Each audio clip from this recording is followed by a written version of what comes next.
Alors, nous revoici en ondes Entre nous à TV Rogers. Et mon premier invité aujourd'hui est le professeur Laurent Lapierre. Et il est de l'École de gestion Telfer, que vous connaissez bien, une de nos grandes universités, en fin de compte, une des grandes universités à travers le monde, de l'Université d'Ottawa. Et bonjour, professeur Lapierre, et bienvenue à Entre nous. Bonjour, merci. Alors, vous avez fait une étude qui me fascine, qui pour moi est très, très intéressante, qui visait les femmes entrepreneurs puis leur expérience familiale, mais surtout les intentions de développer, voire de croître leur entreprise. Alors, parlez-nous un peu de ces intentions-là, justement les intentions de votre étude. Bien, l'intention de l'étude, en fait, c'était d'essayer de découvrir, en fait, ou d'examiner c'est quoi le lien, s'il y en a un, Oui. entre l'intersection entre la vie familiale et la vie professionnelle, ou devrais-je dire entrepreneuriale, des femmes et leurs intentions à développer leur entreprise. Et la raison pour laquelle on se posait la question, c'est parce qu'il y a quelques études qui ont suggéré que les femmes en particulier, les femmes entrepreneurs, plus que les hommes entrepreneurs, donnent assez d'importance à ce qui se déroule dans leur vie personnelle, surtout leur vie familiale, lorsque vient le moment de prendre des décisions importantes concernant leurs ambitions entrepreneuriales. Est-ce qu'on pourrait parler de cette fameuse conciliation travail-famille? Oui, jusqu'à un certain point. En anglais, on dirait work-family balance. Oui, oui, oui. En français, on dit conciliation. En fait, ce qu'on a regardé, on a regardé ce concept d'intersection entre ces deux mondes-là, la vie familiale puis la vie au travail, selon deux volets, le volet négatif, le volet positif. Le volet négatif, c'est lorsque les deux rôles entrent en conflit l'un avec l'autre. Alors, on peut penser au scénario assez classique d'avoir des demandes familiales, nos enfants, nos conjoints, des parents qui vieillissent, qui ont besoin de notre aide, qui consomment notre temps, notre énergie, et on en a moins pour ce qu'on veut réaliser sur le volet professionnel.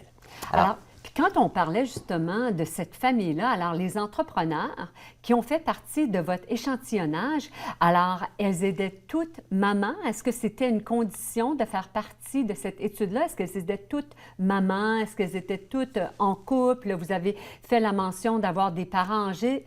Racontez-nous un peu justement cet échantillonnage-là et les conditions de participation. Excellente question, parce que justement, l'échantillonnage donne un aperçu sur notre capacité à généraliser, n'est-ce pas? Oui, oui. Alors, oui, effectivement, les gens qu'on a recrutés pour prendre part à l'étude étaient toutes des femmes qui soit avaient ou ont au moins un enfant qui vit à la maison. D'accord. Ou qui vit avec un partenaire, Oui. ou qui s'occupe d'un membre de la famille qui a besoin d'un appui, d'un soutien hebdomadaire. Donc, ce n'était pas la totale. Alors, ça pouvait être des « ou », comme vous l'avez mentionné. Ça pouvait être des « ou », absolument. Donc, ce n'était pas uniquement des femmes qui sont des mamans, etc.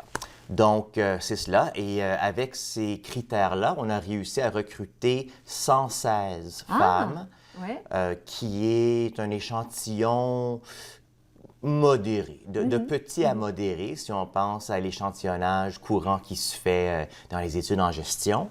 C'est très difficile de se trouver des gens, des entrepreneurs femmes qui sont prêts Elles n'ont probablement pas le temps, parce que voilà. Déjà, la famille, l'entreprise, alors vraiment, puis souvent, ces femmes-là sont impliquées dans la communauté, alors j'en doute pas. Voilà. J'en doute pas. Voilà. Et comment vous les avez sondées? Alors, c'était un questionnaire en ligne.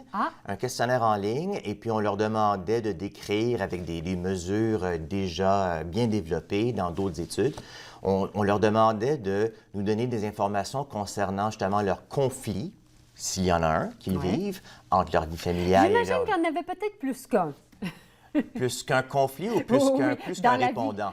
Oui, des conflits à titre de femmes entrepreneurs, oui. Je pense qu'il y en a plusieurs. Oui, il peut y en avoir plusieurs. Alors ça, c'était, comme j'avais dit a priori, le volet négatif, mais aussi le volet positif.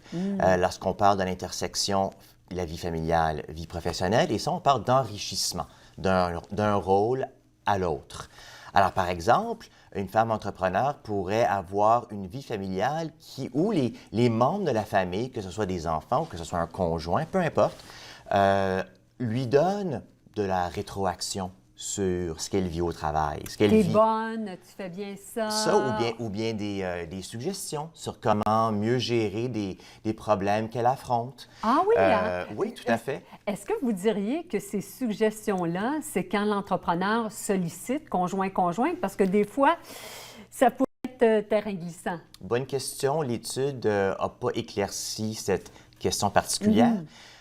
Mais tout ça pour dire que la vie familiale peut parfois pas juste potentiellement entrer en conflit avec ce qu'on essaie de réaliser comme entrepreneur ou essentiellement dans notre vie professionnelle, mais peut aussi nous aider, peut être source de ressources en termes de connaissances, d'habiletés, juste d'énergie, peut venir nous aider. Alors, on a regardé les deux volets, puis on s'est posé la question suivante.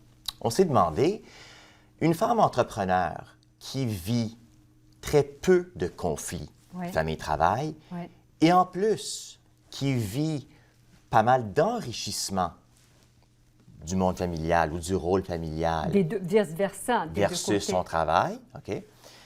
Ces femmes-là, est-ce qu'elles sont plus portées à vouloir faire gravir leur entreprise, à faire grossir leur entreprise? Et là, si on pouvait répondre rapidement, faire une belle boucle autour de ça, on répondrait: quel est le meilleur conseil? Quel a été justement, en bout de ligne, le résumé de tout ça? Le résumé de tout cela, c'est essentiellement qu'on n'a pas vu de lien évident entre le conflit travail-famille ou l'enrichissement travail-famille et le désir de faire grossir son entreprise. En fait, ce qu'on a trouvé, c'est simplement le fait d'être encerclé de gens qu'on considère proches qui veulent qu'on fasse grossir notre entreprise.